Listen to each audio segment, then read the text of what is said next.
pia unga uongezeke. Mimi nimemwambia bebe sufuria hii ilikuwa inapika kilo 1.5. Hayo kama 1.5. Yaani sufuria ile inapika. Hiyo inapika hiyo kilo 3 wakoka. Hata maji sio mengi hayo. Hivi ngoja nikuulize kitu kimoja koka. Ina maana sufuria inapika kilo 10 kama maji ya kilo 3. Hii inapika kilo 10. Naambia vipi? Kama yale maji ya kilo 3 basi ile sufuria inapika. Oya, mpunguze koka.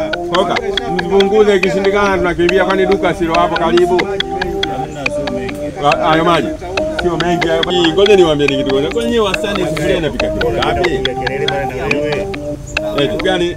Kwanza nyenye discuss kitu kimoja.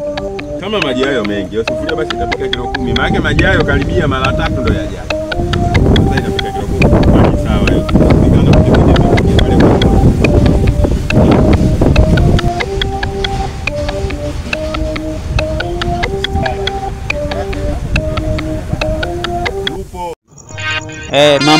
Mambo mazuri hapa ndani ya nyumba. Naitwa Kasiga Misi au ukipenda naweza kuniita Ngosha.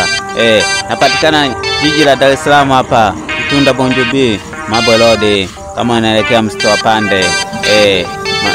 Asante sana rafiki yangu Ali Rashidi Sambalu anapatikana Kinyamwezi.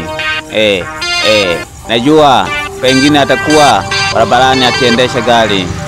Pongezi zake sana zimuendee. Asante Maskonga ndani za Himo.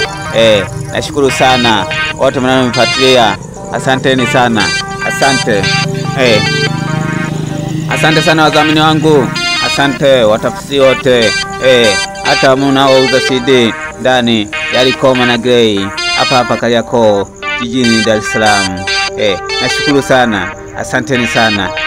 Burudani hapa inaendelea katika Elimisha TV. Naandika Elimisha TV.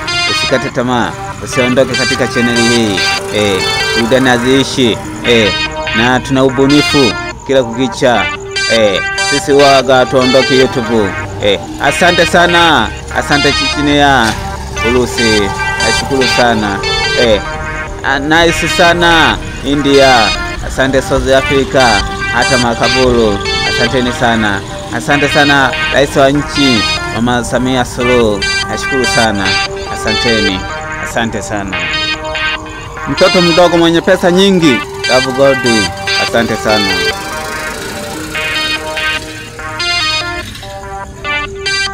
Asante sana Mbeya. Asante sana watu wa Mwandege Magengeni. Nashukuru sana kwa kunifuatilia. Burudani. Nashukuru sana.